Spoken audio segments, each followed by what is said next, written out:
और देव समझो मेरे सामने कूदते फांदते दोबारा प्रयत्न करते हुए हॉट सीट पर आ गए प्रियंका जी। बहुत बहुत स्वागत आपका। एक बार जोरदार तालियां प्रियंका जी के लिए बज जाए। प्रियंका जो है ये नई दिल्ली से हैं और जब आप सुन रही थी हमारे साथ जल्दी फाइव तो आपने बताया था कि आप क्या कर रही है और जो कुछ भी हमने सुना हमारी समझ में आया नहीं, तो हम चाहेंगे कि आप हमें समझाएं। सर बेसिकली अभी तो मैं असिस्टेंट प्रोफेसर हूँ और मैं बीटेक स्टूडेंट्स को पढ़ाती हूँ। केआईटी यूनिवर्सिटी है, वहाँ पर पढ़ाती हूँ मैं।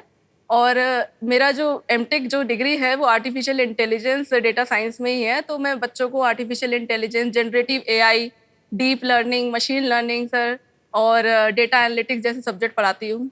तो सर जैसे कि एआई की अगर हम बात करें, एआई क्या है कि अगर आपकी फिल्मों से ही थोड़ा एग्जाम्पल लेके चले तो एआई एक तरह से डायरेक्टर जैसे है। जैसे डायरेक्टर क्या करता है, एक्टर को चूज करता है, डिसीजन मेकिंग करता है, पूरी स्क्रिप्ट तैयार करता है, वही सारा काम करता है। वैसे ही एआई है सर। एआई भी एक तरह से डायरेक्टर की तरह ही डिसीजन मेकिंग करता है और वो चूज करता है किसको अपना काम करने के लिए, मशीन लर्निंग को सर। तो मशीन लर्निंग क्या करेगा, मशीन लर्निंग एक तरह से इक्विवेलेंट है एक्टर के जैसे। जैसे कि सर आप तो आप क्या करते हैं, आप अपने स्क्रिप्ट से डायलॉग सीखते हैं, पैटर्न लर्न करते हैं। वैसे ही मशीन लर्निंग भी क्या है, उसके लिए डेटा जो है, डेटा से वो पैटर्न लर्न करता है, उससे सीखता है और फिर जैसे हम उससे काम करवाना चाहते हैं हमारे अकॉर्डिंग वो काम परफॉर्म करता है, प्रेडिक्शन करता है, वो सारा चीज़ है। तो सर ये मतलब पार्ट है।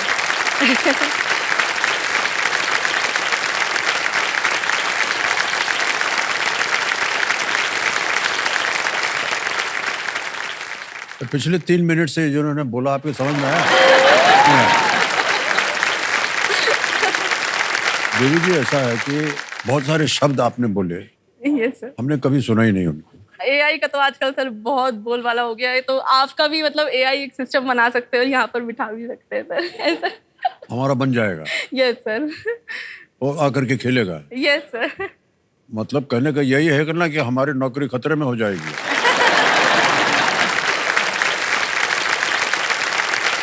प्रियंका जी बहुत खतरनाक खेल है, इससे तो बेहतर है कि आप यहाँ खेलिए। अच्छे खासे हम लोग खेल रहे हैं। ऑलराइट, कंपेनियन के रूप में आप अपनी माता जी को लाई हैं और बहुत सारी ख्वाहिशों की आपने बताया। आपकी माता जी आना चाह रही थी लेकिन आप आ गई हैं आज, लेकिन उनकी मनोकामना पूरी हो गई। एक बार जोरदार तालियां बजाएं उनके माता जी के लिए। सर अगर आपकी इजाजत हो तो आपसे एक मतलब आपसे कुछ बात कर सकते हैं सर? अभी तक आप किसी और से बात कर रही थी क्या?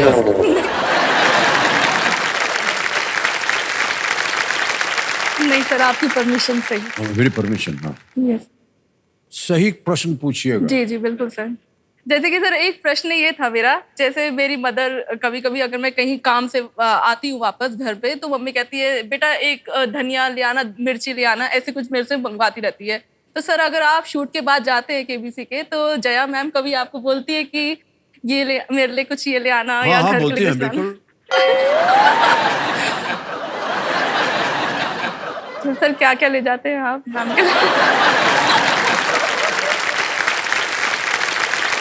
वो कहती है अपने आप को लेकर के आ जाओगा।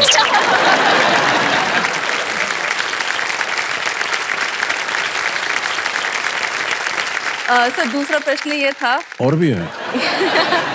जैसे हमारे घर में क्या होता है कि मेरी मम्मी का सबसे ज्यादा कि जब साबुन की चक्की एकदम छोटी हो जाती है तो हम क्या करते हैं, नया साबुन जो है वो पुरानी चक्की में ही चिपका देते हैं।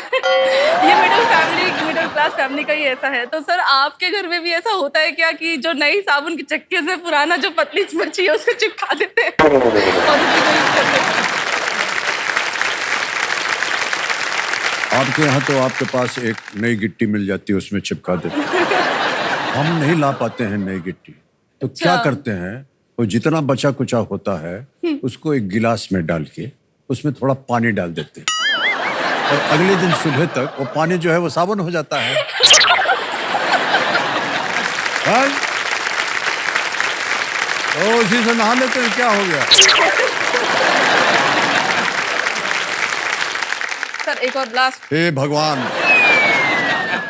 सर जैसे हमारा जब कैश खत्म हो जाता है तो हम तो एटीएम जाते हैं और कैश विड्रॉ करते हैं और बैलेंस चेक करते हैं। तो सर आपका जब कैश खत्म हो जाता है तो आप कभी एटीएम गए और कभी आपने अपना कैश देखा है वहां पर? और देवी जी ऐसा है कि न तो हम अपने पास कैश रखते हैं और ना हम कभी एटीएम गए। अगर देवी जी हमारे साथ में है तो उनको हम बोल देते हैं कि भैया थोड़ा रुपया दे दो, यहाँ जाना है या कुछ खरीदना है।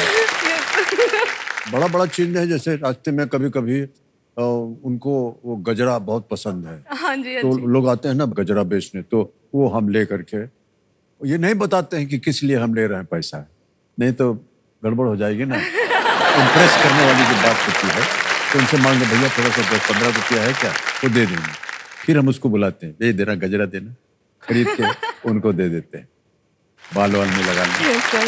So nice. हो गया, बड़ी बड़ी कृपा है आपकी, बच गया। अच्छा देवी जी, ऐसा है कि अब आ रहा है आपके सामने 11वां प्रश्न 6,40,000 का लीस्ट रिस्क वाला प्रश्न होता है और 2 लाइफलाइन, महत्वपूर्ण लाइफलाइन अभी भी जीवित हैं, बहुत संभल कर खेलिएगा। 11वां प्रश्न 6,40,000 रुपए, ये रहा आपके सामने। 2030 फीफा विश्व कप कितने महाद्वीपों में आयोजित होने वाला है? In how many continents is the 2030 FIFA world cup scheduled to take place? A 1, B 2, C 3, D 4। 1, 2, 3 या 4?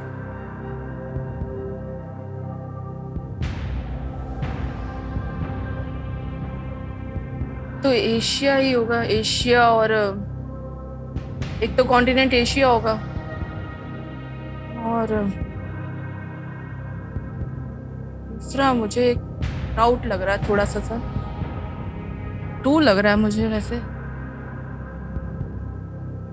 सर, डाउट है तो ऑडियंस पोल एक बार देना चाहूंगी। लाइफलाइन लेंगे आप? Yes. ऑलराइट, लाइफलाइन लेना चाह रहे हैं कंप्यूटर महाशय, इसको अंकित कर दिया जाए ऑडियंस पोल को। और ऑडियंस 40 मीटर हाथ में रखिए। And your time starts now.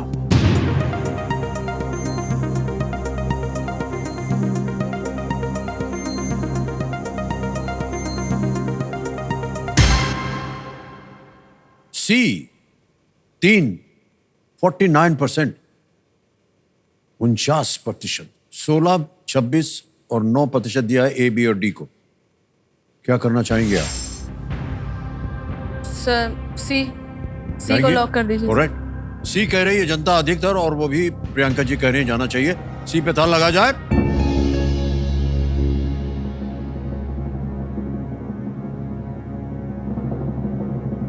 क्यों आपको लगा?